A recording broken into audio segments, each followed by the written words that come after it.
Welcome back to OpenLine. We were talking about all things Nashville today from a big job fair tomorrow. We've been talking about that. Now we're going to kind of switch gears a little bit and talk about events happening over the next several months. I have Andrea Arnold here with the Nashville Convention and Visitors Corp. Thank you for being here. Thank you. Greg with the Hospitality Association still with us. And really, you all work hand in hand to make it a great experience when visitors come to town and get that hospitality industry revved up and working. We really do. I think our organizations work very well together, but I think the industry as a whole works more collaboratively than really any other city that out there. We all put Nashville first to get the visitor here and make sure they have the best experience they can while they're here. And over the past several months, over the past several years, you've had a goal in mind as we move forward when it comes to events. What's that been? Absolutely. Several years ago, our industry worked together to come up with an event strategy, and that is, as you look at the year as a whole, to really try to fill 365 days of hotel rooms. If you could have one, on average, one visitor generating event per month, that would really help put the pressure off. And I think we've arrived. I would say so, because really we have more than one a month in several months. That's exactly right. That's exactly right. Of course, you have our two signature events for the city, the July 4th and the New Year's Eve events, which have just now become world-renowned, really, in bringing hundreds of thousands of people to the downtown area to hear great music. Worked hard to make those multi-day events, which extend stays, which are great.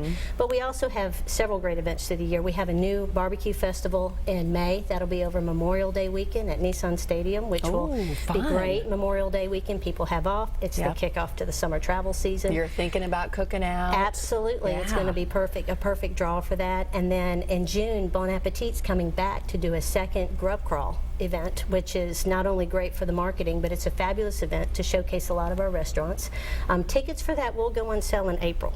So coming right up. Yep, so people, if you're interested in that, need to be watching that website. Tell me a little bit about that. What is the grub crawl? The grub crawl is where they go to several different cities that are known for great dining, and they actually partner with several restaurants, and you buy a ticket, and literally, just as it explains, you go through the different restaurants and sample different things from those restaurants, and a lot of things that aren't traditionally on the menu. You get a chance to talk with the chef, so it's really, for foodies out there, it's a fabulous event. How much are those tickets? Do you know off the top you of your have to head? check online when they go online for that one, but I would grab them quickly. We also have Labor Day, which is also at the end of the summer, traditional heavy travel time. We have two events. Live on the Green, which is a great festival here in town already. They're going to do a 3-day festival to end their season, so 3 days of solid music there. And we also have let's see, Labor Day weekend. No, I remember. I'm going down my list. You know, it just popped into my head. So I'm so sorry. It was the Southern Living event, which is fabulous. We were talking about that in break. Yes, it's going to be huge. It's going to be huge. It's the 50th anniversary of Southern Living. They have picked Nashville as a signature city to showcase, and they're going to have events throughout the city over the weekend for that. So look on the Southern Living website for more details on that coming. But it's going to be, again, something for everyone, and a wonderful event for us to be able to host in the city. They've been a great partner to Nashville. Also some new exciting things for 4th of July.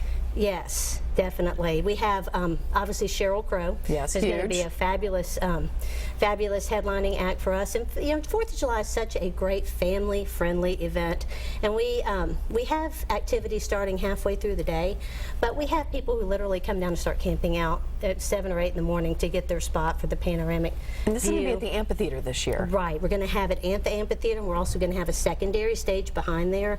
We're going to have music starting a little earlier, live music a little earlier than normal. So really, from Ascend all the way up First Avenue on Riverfront, there's going to be they're going to be TV screens you can enjoy. It's just going to be a very different, more a fun experience, but just the great traditional fireworks that you're used to enjoying. And the symphony's going to be there to correspond with the fireworks. That's just going to be amazing. That's great. You know, I think that's what really makes our 4th of July different in that regard, is it's choreographed to live music, and of course, with us being Music City, that's what we're known for. It has to be that way. And our symphony is just fabulous. They're Grammy winning, of course, and doing it with Sheryl Crow is just going to be, it's going to be a great show. It is going to be a great show. How do you keep everything straight? There there is a website, because I know everyone wants to come visit us now that we've moved to Nashville. Everyone's like, oh, well, we're stopping in this weekend.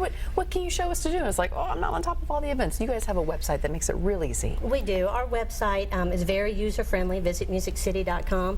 It's broken down to where you know what you can do, where to go eat, where you can stay. Very user-friendly, and it has all kinds of events, not just the big events, but also other things to do to enhance your experience. And you know what I love during the snowstorm this year? You guys let us know what was open and what was not. I mean, a huge list of restaurants and just different venues. I don't know how y'all did it, but you did it. It was so cool. Thank you. We have a wonderful team who really worked just tirelessly through the storm, and largely because we had visitors who they couldn't get flights out, and they wanted to still enjoy the cities and wanted to make sure that they needed to extend their stay by a day or two. They needed to know where they could go, and we tracked, and there were quite a few visitors who took advantage of that. So we were glad to see that, glad to be able to offer that. It was a great idea. We love showing that on the news. Hey, if you have questions about any of the upcoming events, whether it's the CMA Fest, how you should get tickets, or what's just how to make it around town, now is your time to call 615-737-PLUS.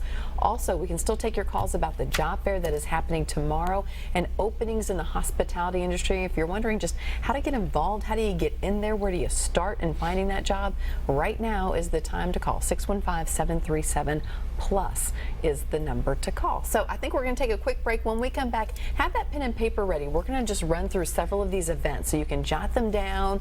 You can have that information ready when you're ready to find that event you want to go to on the weekend, or you have people coming in town saying, hey, entertain me. Well, we're going to help you do that. So stay with us for that.